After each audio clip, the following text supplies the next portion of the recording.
All right, hey guys, welcome in. Today we are doing a Day of the Dead step-by-step skull. A few different projects and a few different types of paper when I did my Papel Picado last year on tissue paper, so I do have some of that. For this skull design, or calavera, hopefully I said that right, you can use a bunch of different paper. I am going to use my tissue paper over here. So it's important to have a pretty good understanding about how to make the Day of the Dead skull first. So I'm going to just start off on white paper. There's worksheets and kind of templates and tracers that you can go off, but I prefer just to make it myself. Fold the paper in half, kind of the hot dog way. Top of the paper, I'm going to go out. And then down. And then big around. That will have a curve back out and in.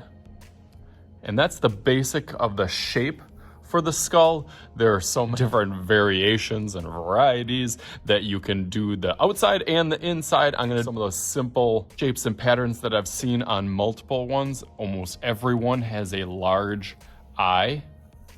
Some type of designs around there. Some symbol for the mouth. So again, this is just kind of a practice that you could cut out and design, just like this one. You can see that I kind of did my sketchings on here and then filling up some of those designs. You can switch it up. You can alternate with different simple shapes. I think that's the most important thing, that they are simple shapes and patterns that almost had some symbolism or meaning. And as long as you keep that consistent, you know, that's a good technique to start. You can look up definitely some ideas or inspiration as you go. Another thing that I notice a lot is either at the top or the bottom, they kind of have that heart upside down for the nose.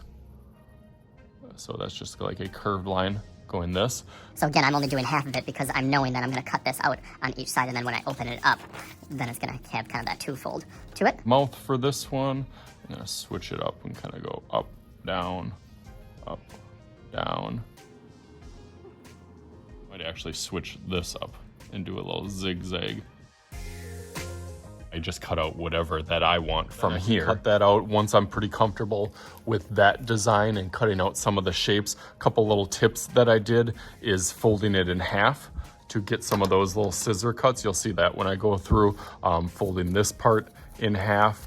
Sometimes I almost did like the snowflake when I kind of fold it in almost like a triangle shape, and then adding some of those little slits just to make the cuts a little bit easier. Transfer some of those skills onto many different types of paper. So I'm going to do my tissue paper that I have with this one already kind of cut. And here you can see it really lightly with the pencil.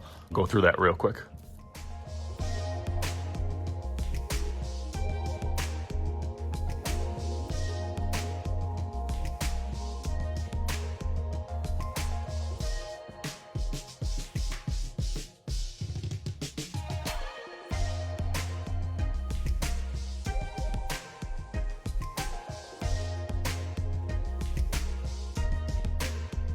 Okay, cool. So that took a little bit longer than I thought, and definitely took some skill and precision, like with cutting, especially some of the more detailed little cuts, but I can open up a couple of these that I made. The white paper turned out really, really cool. I could see this kind of set on, you know, mounted or placed on, and then doing something with that. These ones could be hung up. So let's take a look at some of these, how they turned out.